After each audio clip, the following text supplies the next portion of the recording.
श्री राम जय राम श्री राम जय जय राम। कहता पस नृप ऐसे ही हो, कारण एक कठिन सुनो सो। कालौ तु पद नाई सीसा, एक बेप्र कुल छाड़ी महिषा। तप बल बेप्र सदा बरियारा, तिन्हके कोप न को रखवारा। जो बेप्रन बस करहु नरेसा, तो तु बस विधि विष्णु महेशा।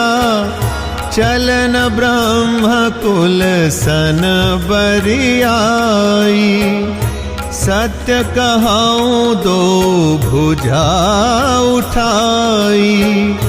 विप्र श्राप बिनु सुनु महिपाला, तोर नास नहीं कवने हो काला।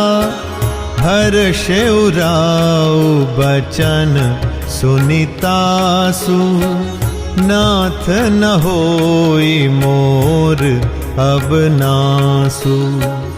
तव प्रसाद प्रभु कृपा निधाना, मो कहूँ सर्व काल कल्याणा।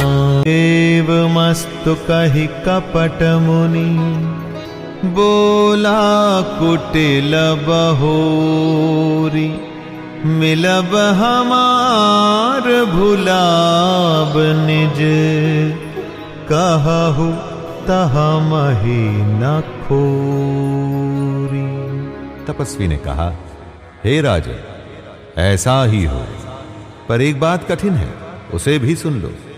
हे पृथ्वी के स्वामी, केवल ब्राह्मण कुल को छोड़ काल भी तुम्हारे चरणों पर सिर नवाएगा। तप के बल से ब्राह्मण सदा बलवान रहते हैं, उनके क्रोध से रक्षा करने वाला कोई नहीं है। हे नरपति, यदि तुम ब्राह्मणों को वश में कर लो तो ब्रह्मा विष्णु और महेश भी तुम्हारे अधीन हो जाएंगे।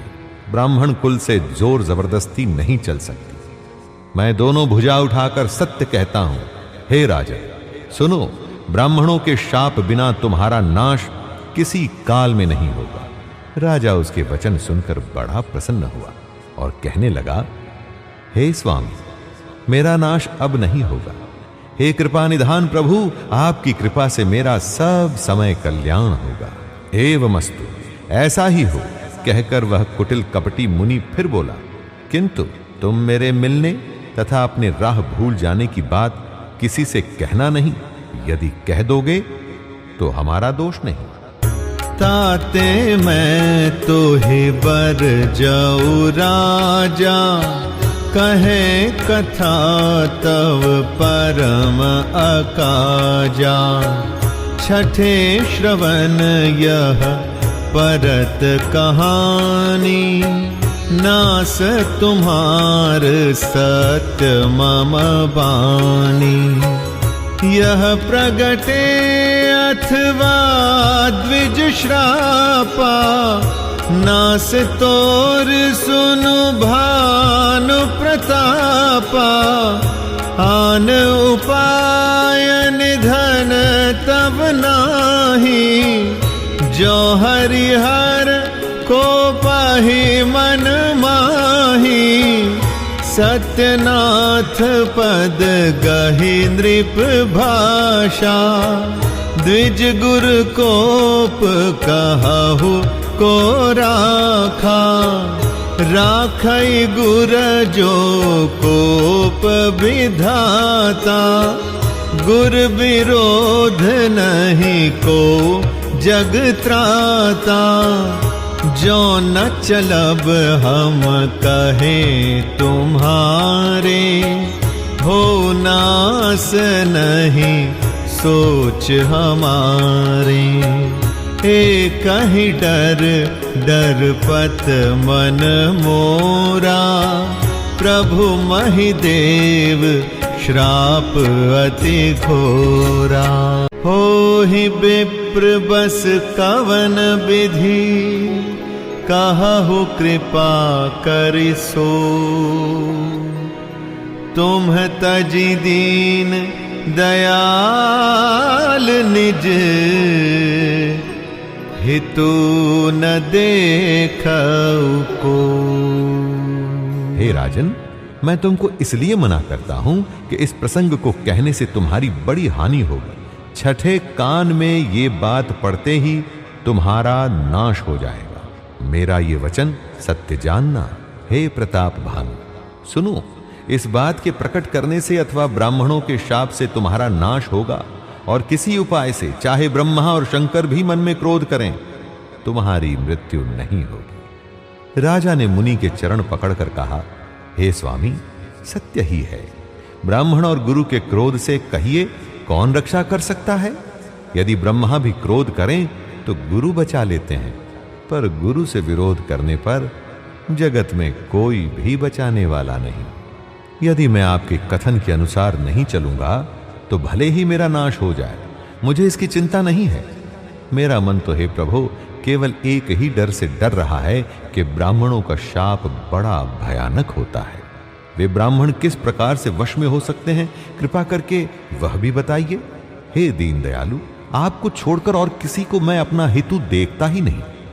सुनो नृप विविध जतन जग माही, कष्ट साध्य पुनि होहि के नाहि। अहि एक अति सुगम उपाय, तहाँ परंतु एक कठिनाई। मम आधीन जुगति नृप सोई, मोर जाब तव नगर न होई।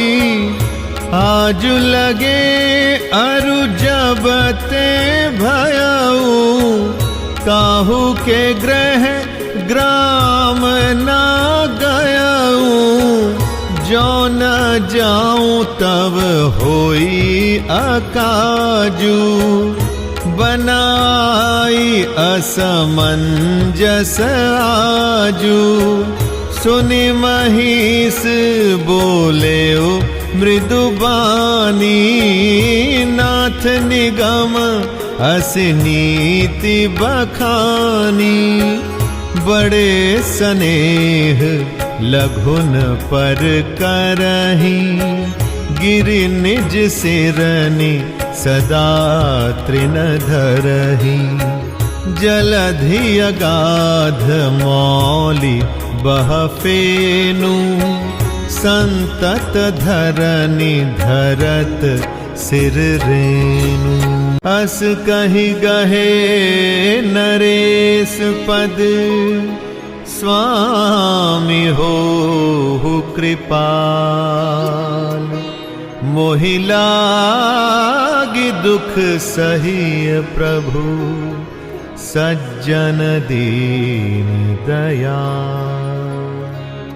तपस्वी ने कहा, हे राजन, सुनो, संसार में उपाय तो बहुत हैं, पर वे कष्ट साध्य हैं, बड़ी कठिनता से बनने में आते हैं, और इस पर भी सिद्ध हो या न हो उनकी सफलता निश्चित नहीं है।